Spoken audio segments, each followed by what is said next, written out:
You are listening to the On Purpose Podcast. Welcome to this week's edition of the On Purpose Podcast, where we explore the stories and insights of people who inspire us to cherish life's moments, to find commonality in our human journey, and remind us to live our days with purpose. I'm your host, Jared Hardy, and today I'm honored to have a very special guest with me. She's a pioneer, a trailblazer, and a multi-talented woman who's excelled in various fields of sports, media, education, and literature. She is Ann Montgomery, one of the first women sportscasters on television, a former ESPN anchor, a retired high school football referee, a novelist, a teacher, and a mother. So I hope you enjoy this week's conversation with Ann Montgomery. And welcome to the On Purpose Podcast, my friend. How are you today? I'm great, and I'm really happy that you invited me to join you today. I'm looking forward to our conversation. Invited you. I had to have you. Once I saw your name pop up, I started doing some research. I was like, man, I got a lot to learn from this new friend of mine. I've got to get her on the show. Well, thank you. Yeah, I'm excited. And I was telling you off air that one of the things I want to thank you for is opening doors for other people that maybe didn't know what was possible because they hadn't seen anybody that looked like them or was a female like them do it. And when I was researching you and preparing for this, I couldn't help but think about maybe you opened a door for my sister by living your life so courageously. And I want to thank you for that. Well, I appreciate that. You know, you remind me of my last high school football game. I was a football official for 40 years, and I was a referee for 24. Now, you're a football fan. So how many referees on a football field? One. Very good. You know, like 3 people ever answer that right. Right. It's a great way to win beer in a bar because most people go, oh, I think they're 5 or 8 or 6. There's one. Right. It's the hat. It's the person that goes, I'm holding 76 offense. Well, my last 24 years of officiating football, I was the referee and crew chief, which meant I was in charge. I kind of like that part. But my very last game was 2019, and I worked an entire game and didn't know there were 2 young ladies on the visiting team. Oh, wow. No idea. One was a running back. One was an offensive lineman. Okay. Now, normally, you know, a girl would come out and maybe kick, right? Sure. But in this case, these 2 young ladies were out there, and I was so excited when I heard about it. I asked if I could have my picture taken with them. Nice. And these 2 young ladies came over, and I put my arms around them. It is one of my most favorite pictures. And the one little running back looked up at me and she goes, you know, ma'am, you know why we play football? I said, no. She said, so that other girls know they can play too. Awesome. And I cried. I cried. Referees aren't supposed to cry. It was my last game. And I really didn't want to quit. But, you know, 40 years of... Remember when they told us sports were good for us? Oh, yeah. They lied. They lied. I have like an entire library of MRIs and X-rays and surgical scars and all this, all from sports, mostly from sports. So I had to quit. But still, that is the one thing from my life I still miss. I don't miss being a reporter. I don't necessarily miss being a teacher. I miss Friday night football. You do. Yes, I do. Oh, Friday nights are so special because it's just young people. Like for a lot of them, it's just such a great environment, right? Like there's pageantry. There is. That's different from other sports. And I'm not saying I loved baseball too, but it's different. Friday night football. And I don't care if it's the, lowest ranked school in the state or the top team. There's always excitement and kids trying so hard. And I really, really enjoyed being out there. And as you said before, I'd like to think that the kids who grew up and watched me officiate, and I've officiated in several states starting in 1979. What? I'd like to think that they've grown up and gone, no big deal, woman ref, who cares? Right. No big deal. A woman can do that. And maybe all those kids that saw me work, maybe they didn't think it was a big deal after a while. And that's the point. Yeah, I'm betting, and just based on knowing you for the few minutes I've known you, they probably didn't even notice that it was you reffing because you did a good job. Well, you know what? I'm going to tell you now, every official wants to get every call right. Right. And a call is also a no call. Yep. When I choose to keep my flag in my pocket, that's a call. Hundreds and hundreds of calls, no calls in the course of a game. We want to get them all right, but we don't. Yeah. We blink. And I don't know about you, but are you perfect every single day in your job? Sadly, no. You don't have to answer. But No, we not do with. not want to make a mistake because the Yeah, bottom line is we get called on it. sure. If I do something, my boss calls me up and said, "What were you doing? Why did you make that choice? Why did you do that thing?" And I have to explain why. Yeah, And it's my job. So, when you watch the NFL and people say, "Oh, they're awful." They don't want to be awful. yeah, They want to be perfect, but it's hard. Sometimes you're hungry, sometimes you're tired, sometimes you blink, yeah. sometimes someone gets in your way, sometimes they knock you over. So, officiating is one of the toughest things I've ever had been involved in, and I officiated 5 sports: football, baseball, ice hockey, soccer, and basketball. I sucked at soccer and basketball. Didn't do them very much, but football and baseball were the ones I loved the best. Yeah. Yeah, I That's miss it. you do. That's amazing. Let me ask you though, one thing that's always got me about the referee. How come, especially like at the NFL level, the biggest level there, how come they can never? It seems like it's 50-50 if they're going to get the mic to work when they're trying to announce like the big call. That's not on them. That's I on know. what's going on in the stadium. I just think You it's know, hilarious. I enjoyed the mic. You did. Look, I was a sportscaster. I've never met a microphone I didn't like. So, I enjoyed that part. I mean, let's face it, though, officials probably won't admit this out loud too often. It's performance art. Sure. The bottom line is, were you in the right place to make the call? Did you sell the call? Yeah. Does it look like you're like, yep, incomplete, absolutely, yep. Okay, it's performing so Right. that people go, oh, that official's in the right spot. That's what they saw. Let's move on. So that's half the battle. Do you look like an official? Do you move like an official? Do you make a call like an official should? Mm. And sadly, that's not always the case. Yeah. The other problem is when you're talking at the pro level, even at the college level, those are some of the finest athletes in the world. So The officials are fast. not the finest athletes in the world. That's why they desperately try to recruit former college players Mm. and to go into officiating because, quite honestly, I learned early I couldn't keep up with basketball players. I just Oh, couldn't. Okay, they were boom boom too fast for me. So football's different. I had 4 other guys out there with me, yeah. sometimes 4 mostly, and so we all had sections of the field we covered. We didn't cover everything, which is why it makes me laugh when coaches scream at me when I'm back with the quarterback and there's been a 40-yard pass play and they're yelling at me that somebody down there called interference and I'm protecting the quarterback. I have no idea what happened out there. I just have to trust my guy that he got it right. Isn't that a good lesson for life, though, right? Like a lot of success in life is showing up, being On dressed time, on time, looking like you know what you're doing. your uniform. I Yeah. mean, there's nothing worse than having a guy show up with a dirty hat and the wrong color t-shirt under his stripes or his umpire uniform. You come and you look like an umpire, like you just got dressed by central casting. Yeah. And I had to learn that really early because every time I walked out on the field, I was a freak.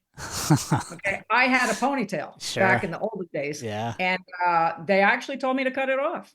So I. people would think I was a man. And honestly, till the end of my career, I haven't always had short hair, but when I walk off a field and somebody goes, "Hey man, I didn't know the ref was a girl," part of me goes, "Yeah, there you go." And then the woman in me goes, "Crap." You know, All I'm sure right. I want them to think I'm a dude, but you understand Yeah, there's yeah. kind of, Yeah, you yeah. don't want to be the centerpiece of the show, right? Like, No, honestly, no, most we do our referees, job. No, no one notices nobody us. knows you. That's a great game when Mhm. they forgot you were even there. All right, well, you Yep. came in kind of warm, but I still like to warm my guest up. I like to have a little warm up session to really get us to know some important stuff that goes on behind the scenes. Are you ready for this warm up, Ann? Sure. All right, here we go. Coffee or tea? Tea, black, hot. Black hot tea. Okay. I make it with tea leaves in a pot every day. Mm. Don't be messing with my tea. All I right. buy it by the pound. Okay. I'm sort of like, a crack addict, maybe got to have well, I'm Irish extraction and we drink tea, though my ancestors would have put milk in it, but I find that abhorrent. So I am a tea drinker. All right. Here we go. Brunch or dinner? Brunch. Brunch. What do I you don't eat breakfast till like 11 o'clock or noon. So that's the great thing about retiring from everyday work. I mean, I'm an author now. I work when I feel like it. or when I'm on a deadline. Okay, but I don't have to get up anymore. I hate alarm clocks. I hate the early morning. Okay, I want 8 o'clock's good for me to get up. The 20 years I was a teacher, getting up at 5:30, I was as miserable as my students. They'd come in and be all grumpy. I said, well, so am I, because I don't like things. But because I worked nights most of my life. Right. I mean, I worked in television. You went to work at 3, you got off at 11 or whatever. Right. And all my games were in the afternoon or in the evening for the most part. So I am not, I don't get up anymore. And so for me, breakfast is about 11 o'clock. All right. Well, I have a feeling I know the answer to this one then. Sunrises or sunsets? Sunset. Yeah, I'm not much. You don't want to be around me in the morning. All right. Reading books or listening to books? Reading. Reading books. What are you currently reading? What am I I just finished a book and I just put one on my Kindle and I can't remember what it's called. That's horrible. As an author, I should know what the hell I'm reading. But I've been behind with a bunch of stuff. I mean, I read the newspaper every day. I'm the old school. You do? I do. And I watch the news. I don't know why. I'm getting to a point where I keep saying, stop doing this to yourself. Stop watching, stop reading. But I don't. I'm trying to think of the last book I read. It was a good book. I don't know. Maybe I'll think of it while we're going Come back to it. Yeah, All right. yeah. Final warm-up question, Ann. Dogs or cats? I cannot choose because I'll be attacked in my own home by my animals. I have 2 dogs and 4 cats. What? 6 animals? And I've had up to 4 dogs and 7 cats. So, yeah. And they let you sleep till 8 o'clock? Well, a couple of the cats are outdoors. One's outdoor, one's indoors. And yeah, my dog's good. They're fine. They're used to the schedule. So. All right. And you're pretty. I would never choose, by the way. I love them all. I do. Cats and dogs are lovely creatures. And yeah, they are both good. Yeah. But usually people go one way or the other. I just like to know. Look, I broke up with a guy who pushed my cat off the couch. Oh, yeah, you can't have that. He said, your cat's on the couch. I said, that was the big chink in our armor. I went, we're done. You put my cat on the floor. All right, and I want to talk to you about I'm a lifelong athlete, and one of the things that really defined what I would say is my childhood was the invention of cable TV, and specifically ESPN, and being able to watch sports all day, every day, and watch all the highlights. And you were part of that. Talk us through well, first off, how did you even choose to go into sports broadcasting? Because it wasn't. This could be the long story. Yeah. When I was 5, my parents took me ice skating, and I grew up in an ice rink. I was not a very good skater. I was an ice dancer, so I skated with a partner, but I was not good. And I'm way too big. You got to be like 82 pounds and 4'2". And so, yeah, it was good for me to do. I was obese as a child. And so, it got me into the athletic world.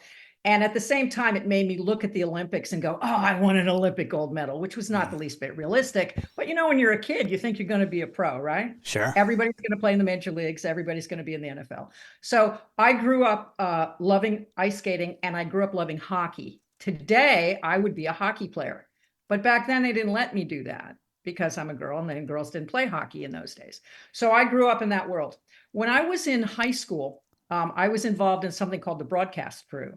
And every morning, the first half hour of school was like a homeroom situation. And we'd broadcast announcements. We did music. It was like a little radio station. And one day, one of the hockey players, I was the statistician for the hockey team. One of the hockey players ran up and said, hey, would you do this announcement this morning for the team? I said, sure. Because they knew I was on the crew. So I went in, and in the interest of keeping all those stories, all similar stories together, I took all the sports stories out of the basket. I'm getting ready to go on, and all of a sudden the guys start yelling at me. They said, you can't read the sports, you're a girl. Oh. And I said, well, why can't I read the sports? So we're arguing, we're 5 minutes to air, and the teacher comes in and goes, if Annie wants to read the sports, she's going to read the sports. Move on, we have a show to do. So the guys got mad, and the next day I took all the sports stories again. And so they decided to give me theme music, which was Mission Impossible. Dun, dun, dun, dun, that. Okay. Yeah. And then they started calling me Big Ann. Now, they did these things to offend me, but I loved it. They'd say, now, big hand with the sports, and they'd play Mission Impossible. And I would do the sports. And after a while, all the teams and the coaches and stuff would come to me with the announcements and hand them to me over the course of a day and say, read this tomorrow. So when my mother came to me and said, we have to pick a college, what would you like to be when you grow up? I said, a sportscaster. This is 1972. She said, don't be ridiculous. I'm trying to have a conversation with you. I said, no, I want to be a sportscaster. I really do. Yeah. And I did it at school. I went to college, Miami University, Oxford, Ohio, great school. And all my professors said, you will never, ever be a sportscaster because you're a woman. And so try something else. But I didn't want to do something else. I wanted to do that. So finally, my senior year, they have a show. The PBS station was there, and we were going to do a weekly show on Miami sports. Okay. And they asked me to co-host it. And I was like, wow, that's great. Except I became the sports reporter. The football coach, the baseball coach, and the basketball coach all refused to speak to me. Really? Yeah. So my partner had to go do those interviews. So basically I was shut out. But then I realized there are a lot of other teams here, gymnastics and hockey and lacrosse and swimming and all these other teams, wrestling, that nobody paid any attention to. So when I went to interview those guys, they were thrilled. They're like, oh my gosh, you want to talk to us? So I did reports on all the other teams. But then I graduated with a degree in communications, and in the real world, that doesn't get you much. I moved to Washington, D.C., where I lived with my aunt, who was kind of more like a sister, and I couldn't get an interview anywhere. And so just in life, every once in a while, weird things occur that change everything. Yeah. So one night, my aunt and I were at the Washington Capitals game, and she had a friend with her, and he happened to be an amateur ice hockey official. And he was bemoaning the fact that there weren't enough officials. And they were talking to little kids, kids hockey. And my aunt goes, oh, Annie can skate. Why don't you be a referee? And I went, sure, why not? I was working in a restaurant in Georgetown, which was great fun. Yeah. Memory serves. My parents kept saying, don't you want a real job? I'm like, I'm not sure. Fun. But anyway, I became an ice hockey official, and it never occurred to me that there was a difference between hockey skates and figure skates. I'd never been in hockey skates. So I bought my hockey skates, got my uniform on, go to my first game. It's like 6 a.m, and I worked at the restaurant till 3 a.m. I'm like a mess. But I get there, I'm putting on my skates, and I walk out on the ice, and these kids are like 5 or 6 years old. They've got their little jerseys down to their ankles, and they got sawed-off sticks, and little helmets are too big and tilted to the side, And I went out to take my first face-off, and I fell. And I'm lying on the ice, and what every lazy figure skater does is we dig our toe picks into the ice to get up. Uh-oh, no toe picks on hockey skates. They're smooth, right? I fell 2 more times trying to take that face off. And those kids, I can still see those little kids staring down at me as I'm flat on the ice.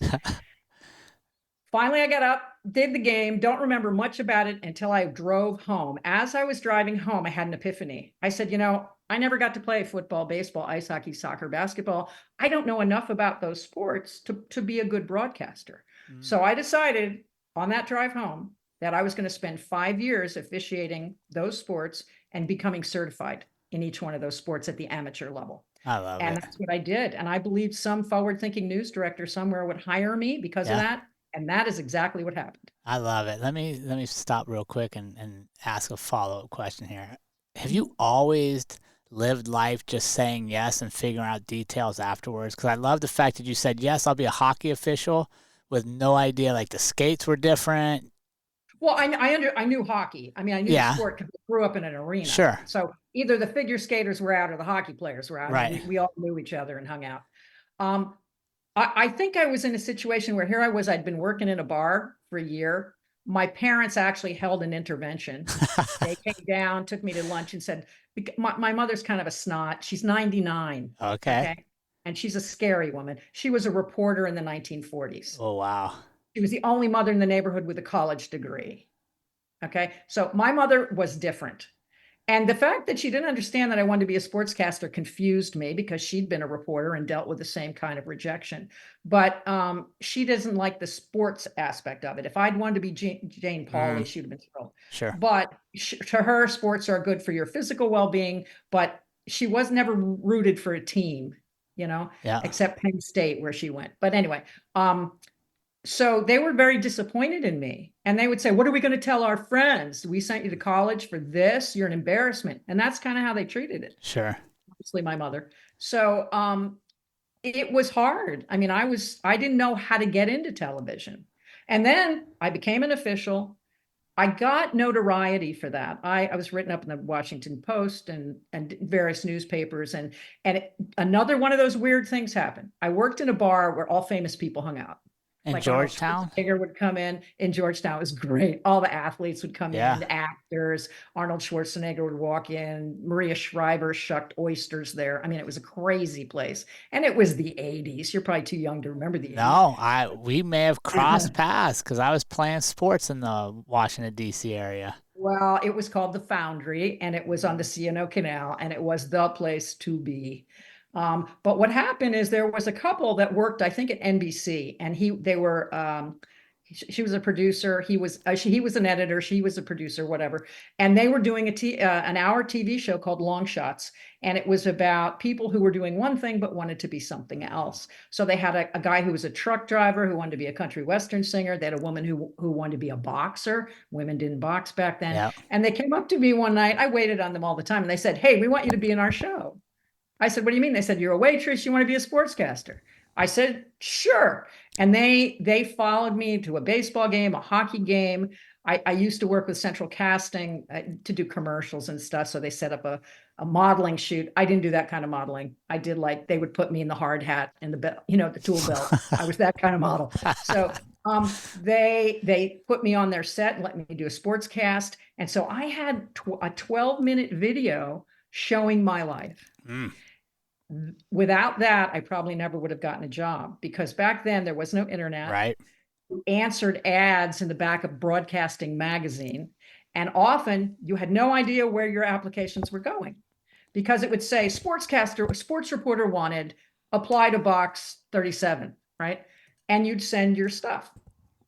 And I got a call one day. I'm 28 by now. I didn't get my first job till I was 28. And it was Columbus, Georgia. Oh my goodness, which was Fort Benning at the time. Sure. And I grew up in New Jersey. I lived in Washington, D.C.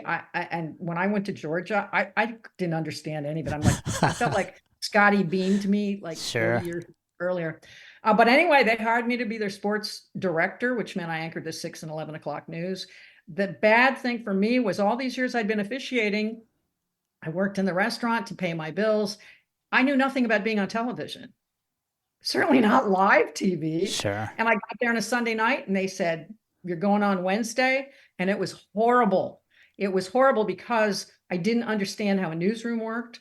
I was very fortunate that I had people who were trying to help me, but something as simple as a teleprompter. Now, I don't know. Do you remember what carbon paper is? Oh, yeah.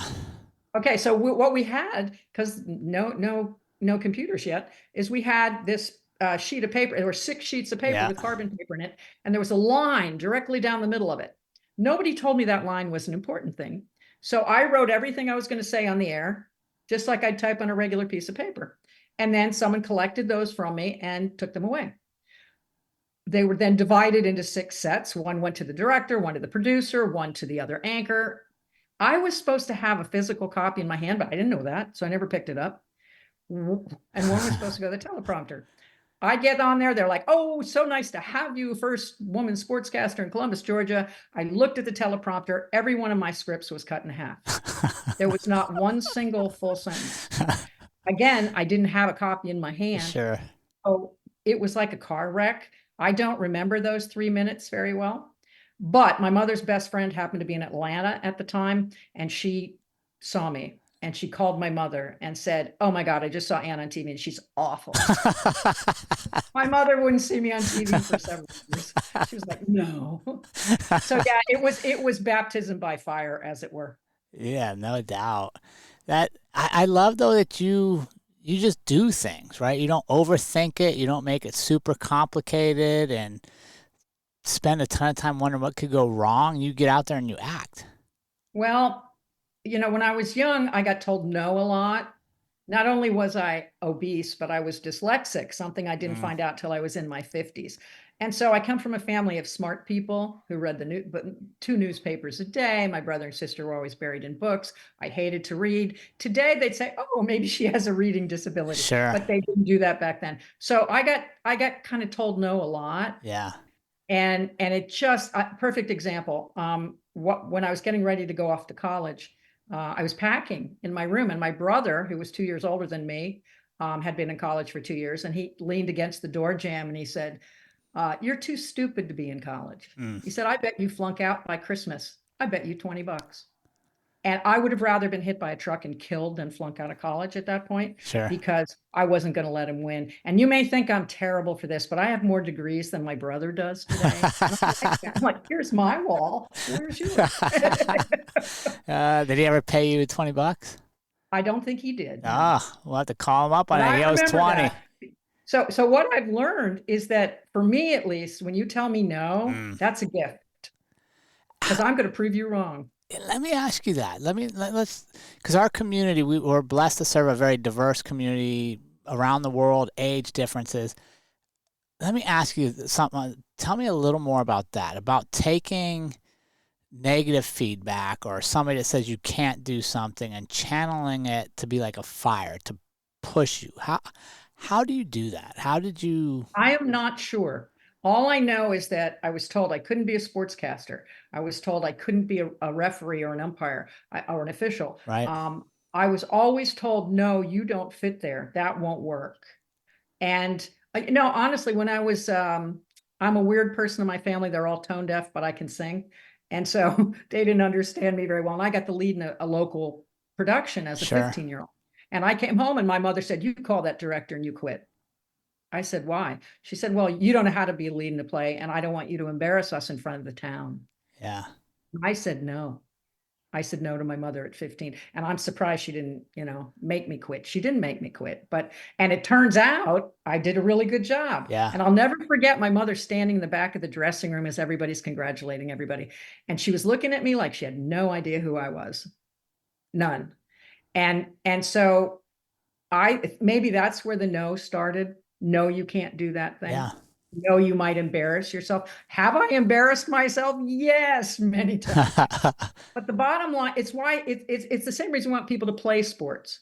Okay. We want the kid who doesn't catch the pass that would have scored the game. We want him to get up and go to practice again and play again. Yeah. Because this is what happens in life. Life is about the roller coaster. I used to ask my students, I said, "How many of you would like to be happy 24 hours a day for your entire life?" And they all raised their hands. I said, "Then how would you know you were happy? Mm-hmm. For How sure. would you have any idea if you were always happy?" So we need the low parts to appreciate the high parts. And my life's been a roller coaster the whole time, and I've been told no a lot. And honestly, if I care, and I do care, all those things, I did all the things I said I was going to do. Yeah. Now, I don't know if that's just because I'm stubborn. That could be part of it. Sure. But I wanted to be a sportscaster. I wanted to be a sports official. I wanted to be an author, which is shocking to my friends I grew up with. They're like, "You never even read a book." I'm like, "Yeah, well, until I figured out how to read properly." You're right. I didn't. I hated it. So I think that if we all look at no as a gift, that maybe you just use it as something to spur you forward. Okay. And I know some people get held back by it, but I think you just have to convince yourself that, okay, they're telling me why no. Now I've got to figure out why yes. And I guess that's what I did. I love it. Yeah, that's pretty insightful. Yeah, no, I love that, because I think too many times we put too much weight on other people's opinions and other people's ideas of what we can and can't do. And like you said, it doesn't have to be easy. It may not be common, but if it's your dream, you owe it to you to pursue it, because nobody else can do it for you. Right. But there comes a point for all of us, and you're an athlete, so you knew at some point you were never going to be a professional athlete, right? No, what? Sorry, did I just blow your dream? Is it not? Dang it. Look, it's Yeah, kind of no, like for sure. I've had rotator cuff surgery twice, so I'm pretty sure I'm never pitching in the majors. Yeah. And I'm 69, so probably that's never happened. But at some point, It's like when I realized I was never going to be an Olympic ice skater. Yeah. Okay, somewhere about 14 or 15, maybe 16, I went, that's never happening. Yeah. Now, did that mean I was a failure? No, it didn't. It meant I did something, and then my priorities changed. Right. I know as a teacher, every other male kid I ran into was going to be a professional athlete. And I'm the last person that would say no. Yep. Because I know what that feels like. But I always said, well, in the NFL, the average career is like 3.6 years. So now you're 25, 26 years old. What are you going to do now? Let's plan for that part of your life.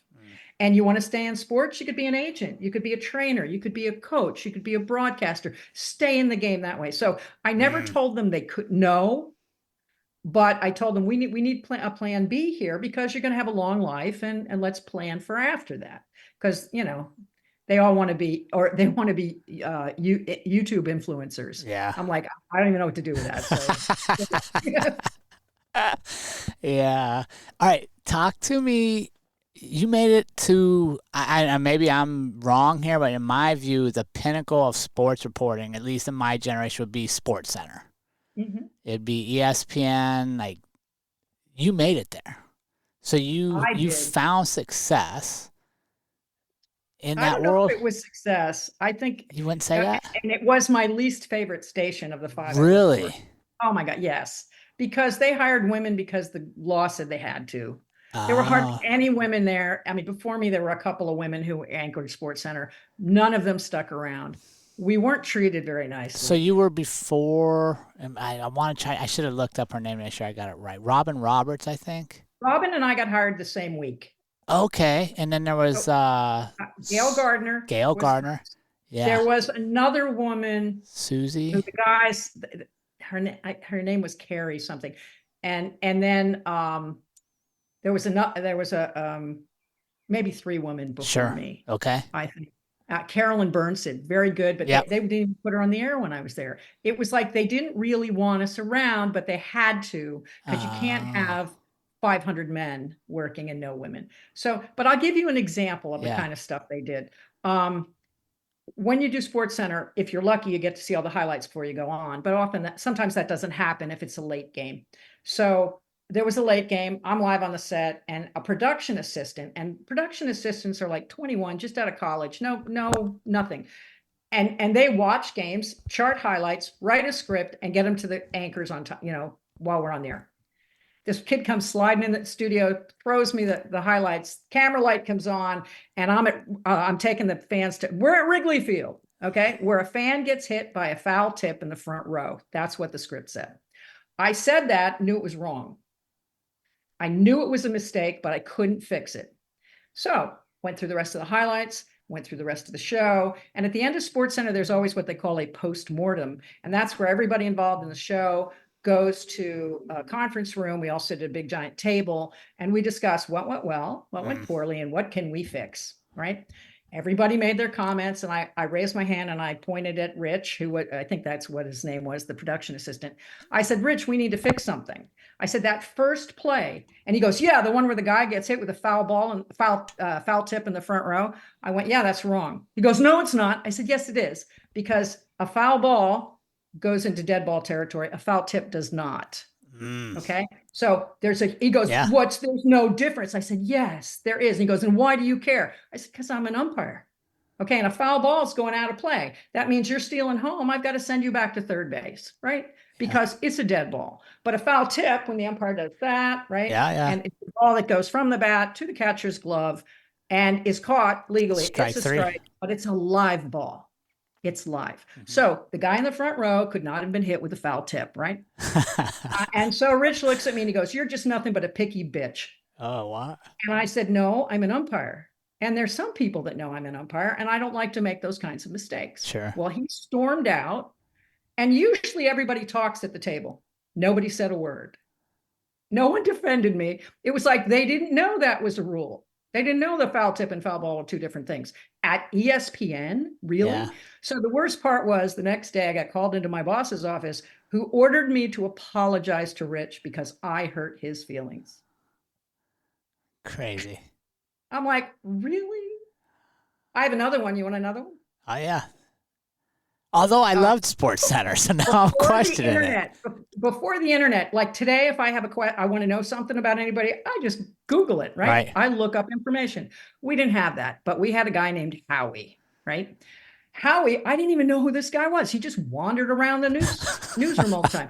Wasn't a director, wasn't a producer. I came to know that he was the sports stat guy, meaning you could ask him anything. You could say, Howie, when was the last time the Jets won in the snow at home by more than 7 points? And he'd go, oh, well, that'd be January. Well, not January. That'd be, November, whatever. Yeah. And he'd know. Yeah, the Jets don't play in January. They haven't played in January in a long time. For years. I'm sorry about that. That's a shot at all the Jets fans out there. Sorry, they don't ever play in January.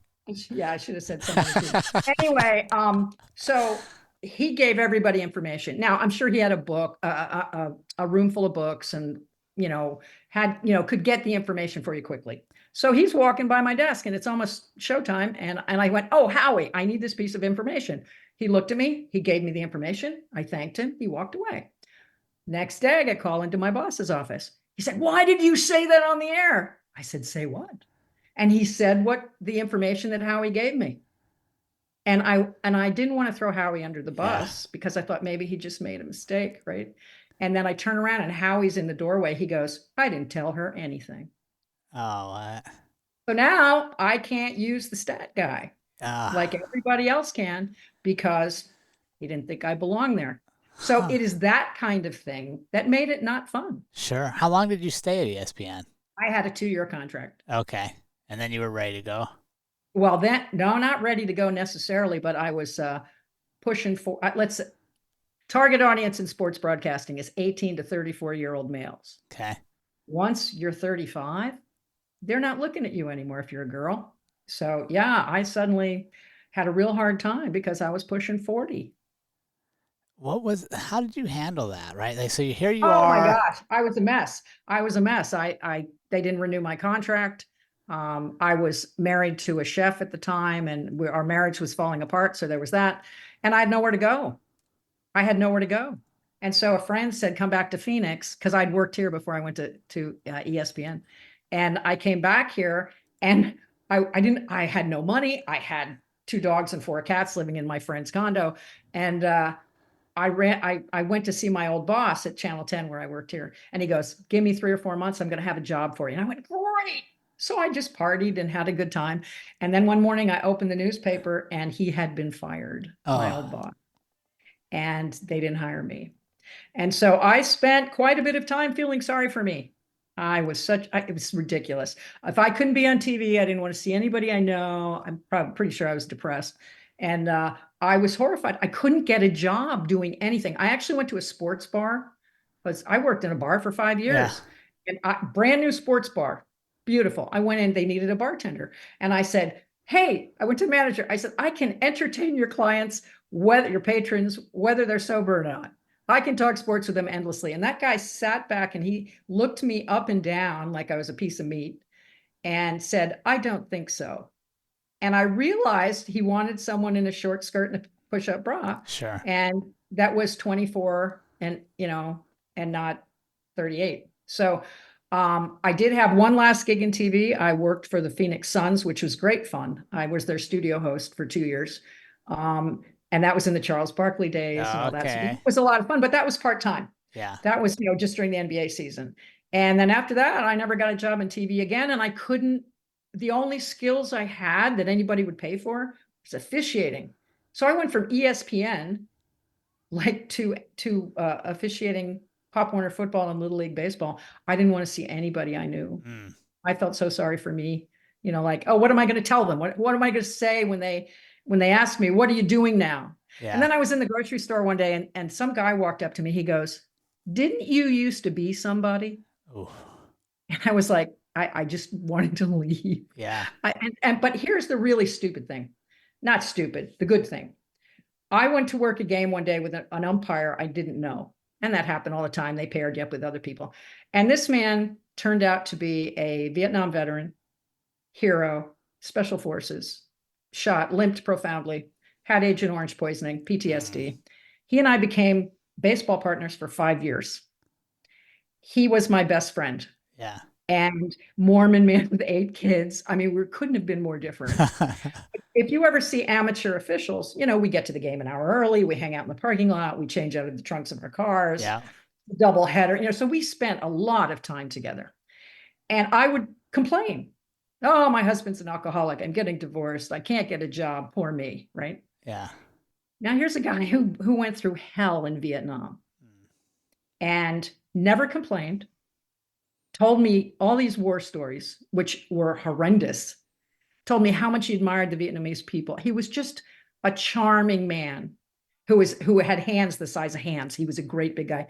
And slowly but surely, I started to realize I was a jerk, that I was worried about all the wrong things. Yeah. Oh, I can't be on TV anymore. Poor me. Where here's a guy who struggled to get through every day. Yeah. And died at 60 of, Agent Orange poisoning. And I think of Don all the time because he changed me. And he made me realize that things I thought were important weren't important at all. Yeah. Isn't that amazing how paths cross when they're meant to be? Yeah. Don and I were like the strangest pair on the planet. But we took care of each other on the field. Yeah. Sometimes he got a little over funny. I also, my partner was a bodyguard for like 20 years. So I have the big body. He was doing bodyguarding and security at that point. And I'm working a men's league baseball game where, 40-year-old men still think they're scouts in the stands. Oh, yeah. Yeah.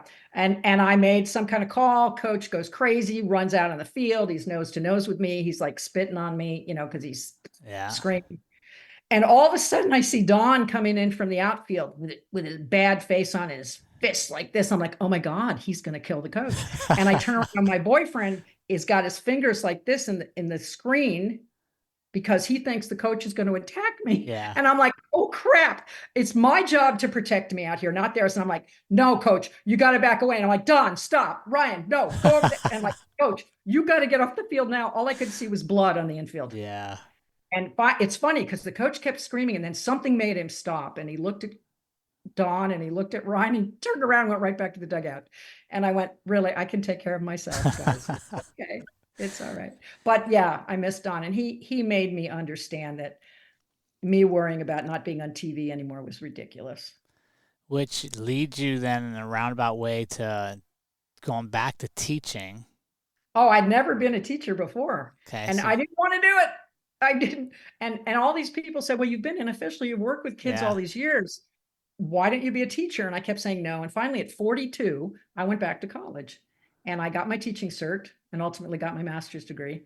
And I became a teacher in the most inner city school in our state, which was my second learning experience about how silly I was. Because here I am in this school where these kids are all dealing with gangs and drugs and pregnancy and violence and alcohol and drug abuse. I mean, it was foster kids. It was constant crazy. And I'm a hard ass, right? I come in and I'm from the real world and I want you on time. And I was teaching a video production course where they did a show every week. And I'm in class very early, like my first year. And I was giving the kids a lot of crap. Like, you missed your deadline. You didn't do this. The show is shit. I didn't say that really, but you know what I mean. Yeah. And one little girl stood up in class. She goes, we don't need you. I said, excuse me. Every one of those kids filed out of my classroom. They all left. Yeah. I'm standing in front of an empty classroom and I cried. And this little teacher came in. She'd been teaching 40 years. Yeah. And she patted me on the shoulder. She goes, it'll be okay. I'm like, no, they left. Then one other thing happened. A teacher came up to me who I was working with, and she said, have you ever considered being nicer? Like, nicer? There's no nice in a newsroom. There's no nice on the football field. What do you mean nicer? I'm trying to get them ready for life. Yeah. They got to be in time. She said, they're kids. Yeah. And I had that in my head. A little bit later, and I took a kid out of class. He was late every single day. I'm like, you can't be late. You'll never hold a job. This is not how it works. You got to be here when school starts. And he looked at the ground, and then he looked at me and said, I'm so sorry, Miss Montgomery, but I had to sleep on my uncle's couch last night, and I didn't know the bus system from his house. I said, why were you sleeping on your uncle's couch? He said, well, I never know where I'm sleeping. And my brain went, oh, crap, the kid's homeless. Yeah. And I changed again. Yeah. I realized that, a lot of people want to think that it only matters that kids learn subjects in school, science, English, math, history, whatever. But if the kid's hungry, what are they going to learn? Kids Sure. hungry, homework wasn't important. Right. If the kid's homeless, if the kid's being beaten up, if the kid's being neglected. So I made it my job to find out what was happening with every student I had, if I could. I probably missed a few, but I tried Yeah. so that I could find out how to help them. Mm. And that was my second understanding that my TV life was so unimportant in the grand scheme. And I thought that I would teach for a year or two and go right back to TV. I ended up teaching that school for 20 years. 20 years. What do you think? What would you say they taught you? The students taught you? Oh, it taught me to be nicer. I'm a lot nicer now than I used to be. They taught me to try to be patient, which I'm not good at. Sure. The other weird thing is I couldn't have any children of my own, and that bothered me for a while. And then I gave up on that idea. And then at the end of every school year, even though they tell you not to do this, I put my phone number on the board so that, because my kids, 10 weeks of summer, some of them didn't come back. For sure. A lot of them didn't come back. Lots of kids died in our school. Kids were shot. I mean, Yeah. kids died. So I said, if you're in trouble, call me and I'll do what I can to help you. And one summer I got a call from a kid who I barely knew. I had him one semester.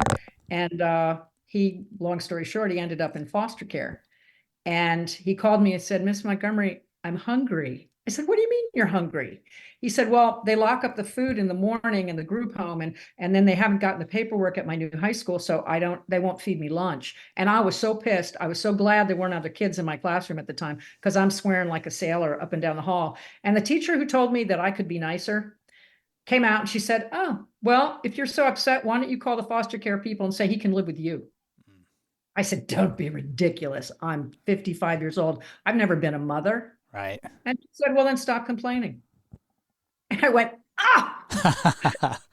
And I called foster care. And because I was a teacher, my fingerprints were already on file and my background checks were in. 2 weeks later, this child was deposited on my doorstep. And I have 4 foster children. And I'm a grandma today. Oh, I love it.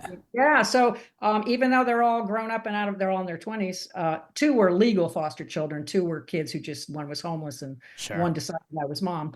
But they were all my students at some point. And now I've got a grandson who's 6. So I mean, if I'd stayed in TV, I would never been a teacher. Yeah. And I would never be a mom or a grandma. So life is very strange. So I'm thinking when you have those zigzags in your life, just take them. You never know what's going to happen. We plan our lives, but please don't be too upset if the plan diverges somehow. For sure. Yeah, no, I love that. And it's a credit to you for being open to change. One of the things that one of the thoughts I had listening to you and preparing for this was you're not afraid to turn pages in your life. And that's a big thing for me in life is if our life's a book, but every chapter is the same as the last chapter, nobody's going to read that book. And we're not going to live it with the same zest as if we turn the page and we get to live a new chapter. And you've got a lot of chapters in your life. And I think it's a credit to you to be willing to turn the page and move forward. And that's what I encourage our community to do is don't be afraid to turn the page. And maybe it didn't work out how you thought it was going to be. Maybe you thought it was going to be a different way. When you turn that page and live in today's chapter, you get to create a whole new story. Right. And we live so long now. It used to be you worked for the same company for 25 years and then you retired and died. Okay. It's long, but it's short, right? Yeah. Well, but here's what I told my students. I said, let's talk about your first career. Like, what do you mean first career? I said, the first one, because you're going to have probably a couple. Yeah. I mean, I've had a couple. For sure. Me too. I think we change and grow and the things we like to do vary. Our abilities to do some of those things vary. I mean, I'd love to still be calling football games, but I simply can't anymore physically. So I think we should be transitioning to new things, or life's going to be boring. And honestly, to me, boredom is the worst thing that can happen, pretty much. So I think that we need to when I did classes on helping kids prepare for the future, and I asked them to answer 3 questions. And the one is, what do you like to do?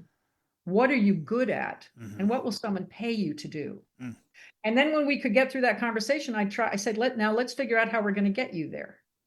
So if they say, I love to play football, like the example I gave before, well, maybe you're not going to always play football. And even if you're a great football player, you might break your leg and never be able to play again. So we need to have some other options out ahead so that you Yeah. can just transition into other things. But I liked how you gave them segues to stay involved in the game they love without having to be a player, right? Because you're absolutely right. Yeah. There's a lot of ways to make a living associated with football without actually being in the Or NFL. sports, you could be an attorney, sports attorney. Yeah. There's all kinds of jobs in the sports world that you don't have to be a player. And if that's your dream, then let's figure out what are the skills involved in that other thing you want to be. Let's figure out what courses you should take. And I think that's a big problem with our schools, that they aren't planning well enough for each kid. We try to say, okay, everyone's going to do STEM now, science, technology, engineering, and math, but not everybody's wired that way. I would have been horrible in those careers. So I'd like to think we can, if we had enough teachers and counselors and everything, that we could take each kid and figure out, give them a plan that says, okay, 10 years from now, what do you want your life to look like? Now let's get you there. And that was what I tried to do all the time. Did it always work? No, but I tried. Yeah, and that's all you can do, right? Is at least put in the effort. Yeah, that's fast. Talk to me. So what made you decide to start writing books? Because that's kind of where you're spending time now, is momming, grandmothering, and writing. Yeah, when people may not understand that the number one skill to be a sports reporter is writing. And they think someone hands us our scripts. No, you write your own stories. And even if you're an anchor, I wrote all my own stuff. When I did SportsCenter, they would split all, here's 15 stories for you, here's 15 stories for your co-anchor, and you had to write them. So you have to be a writer. Now, I'm writing for TV, which means maybe I'm writing for a 20-second read or a minute-and-a-half package I put together. Sure. So they're short stories.